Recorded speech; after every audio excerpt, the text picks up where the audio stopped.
Yeah, it was a collective thing. I mean, I don't think either of us would have done it without each other. We just started talking a lot about making a movie together, and then we just started talking a lot about what our interests were, and the topic of homelessness came up. I think we both started to notice, the spike really in homelessness around 2015 when we started to think about making this film, and just that it wasn't just on Skid Row anymore. It was kind of everywhere now, and in nice neighborhoods, and this. So we talked a lot about this juxtaposition between extreme wealth and poverty, and how it's suddenly in such close proximity, and so we just, we were like, we want to make a film together. We were talking a lot about this topic, and it was something we didn't really need a lot of backing and a lot of support to make. I mean, we knew we wanted to take a very intimate approach and just get going right away. So we were able to do that with this. We started in 2015. We finished in 2016. The last thing we shot was in August of 2016 with Julie. Yeah.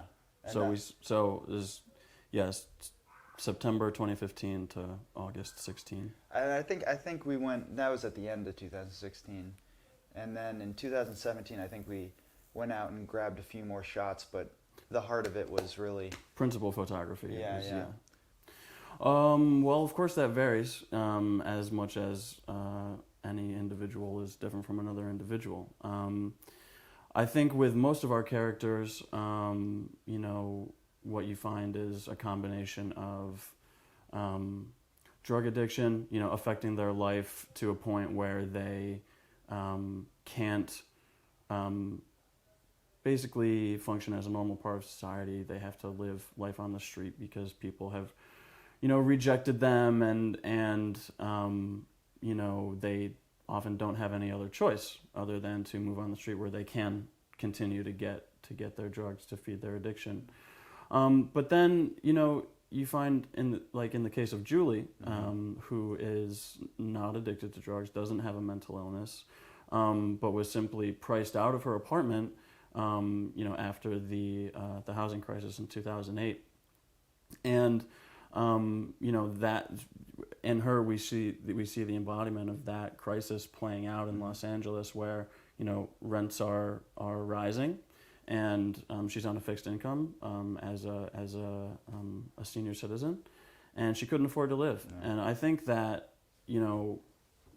that segment makes up a much larger proportion now of the population that lives on the streets, and that's really how we're finding people out there now.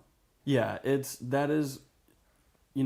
every city has had homeless people in it for a long time, but the reason that the population has grown so large and become such an issue and spread all over the city is exactly that. What you said is rising rents and stagnant incomes. It's you can break it down on an individual basis and say this person became homeless like this, but when you look at the population on the whole and this trend, you can only point back to that.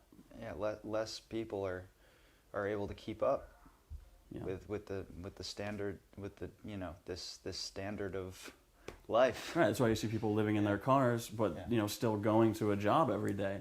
Yeah. Still taking care of their families, still shopping at the grocery store. They're living their regular lives. They just can't afford to live in a home, which is obviously tragic.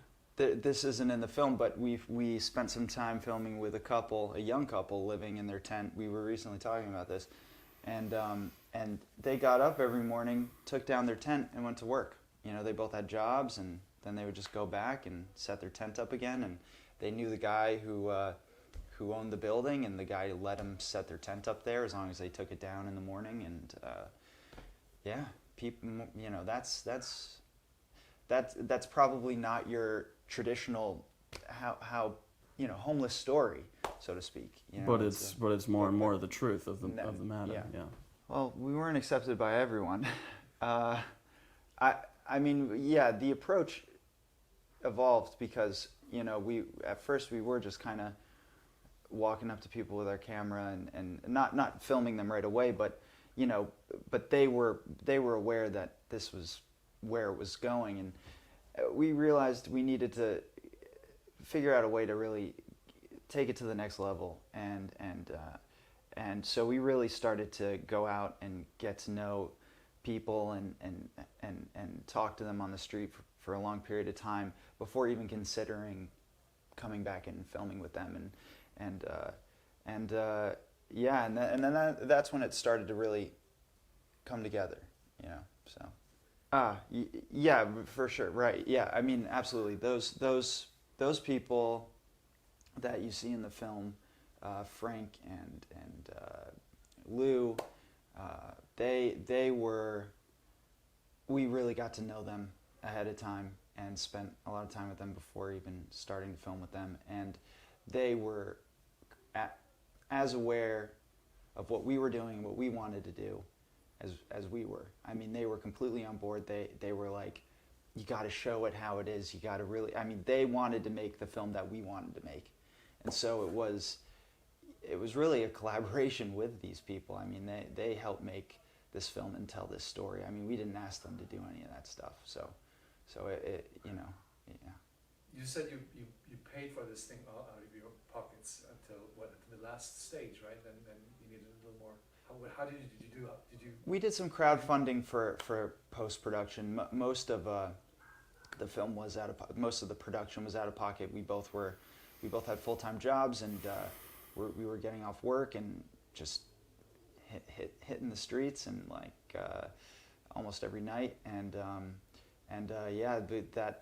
our jobs at the time were funding this film. Yeah, no, I mean, we're digital filmmakers essentially. I mean, I was trained to make, at first on tape, but then, we transitioned to digital fully, and so, in our era, it's you make it yourself. So we had a camera and a microphone. We spent a little money, on getting just the equipment that we needed. Yeah. And from there, we could do it. I mean, we know how to operate everything, and that's what we've been doing, throughout our careers. So there was no barrier for us to get out there and start shooting and then even editing as well. I mean, we didn't even crowdfund until really after the film was mostly cut. We needed to fund submission to festivals and travel and ads and promotion and stuff like that. So we really got the film in the can for no money. Yeah. A little bit of money. Yeah. Very valid question. Not sure I'm qualified to answer that. What is the remedy? I have an answer. Go right ahead. Yeah, I mean, I think we're seeing it now.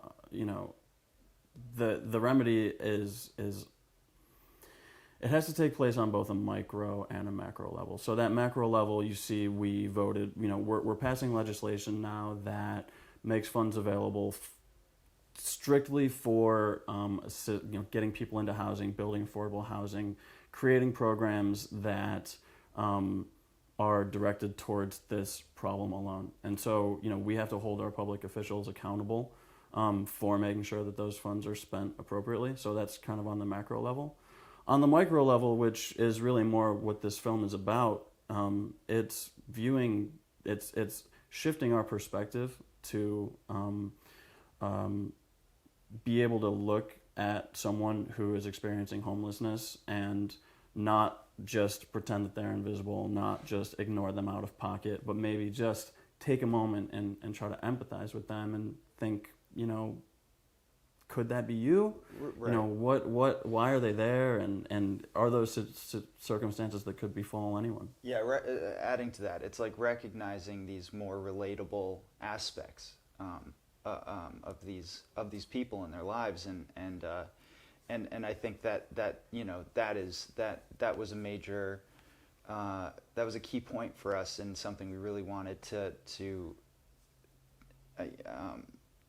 we really wanted to push because you know that's I think that's the only way people are going to maybe see it in a different light, you know, if they can relate to it more. And I think from our experience, the more as we were making this film, you know, when we were really in the thick of it, I mean, it was becoming more and more relatable to us. I mean, Julie started to remind me of my own mother in a lot of ways, and you know, Frank, my father, and like I started to really, I mean, I started to see these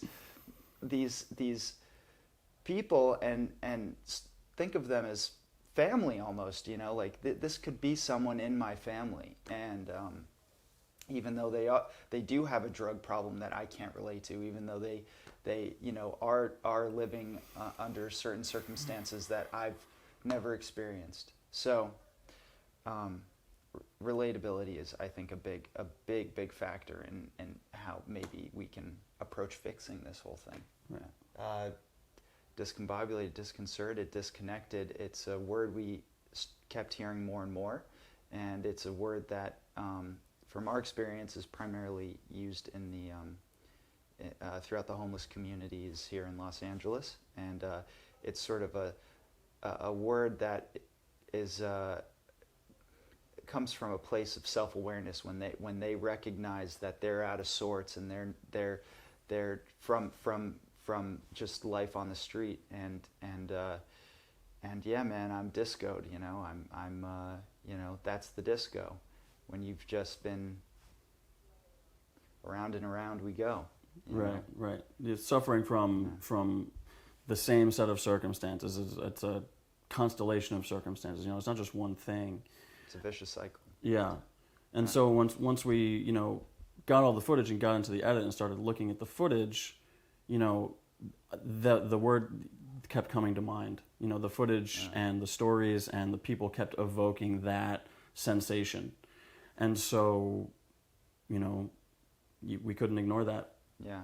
And you know, surrender to that. Yeah, and we felt it was a good thing to a very strong running theme, a good thing to emphasize and focus on, because there really is this cyclical element to it where it's just, you know, on a micro level and a macro level, from these people individually, you know, these things continuing to happen to them, and then all the way to the city coming in and doing this over and over again every month, coming in and sweeping it all away. And you know, it's just, again, it's a vicious cycle that they're stuck in, and so it was a great vehicle for the story. Yeah.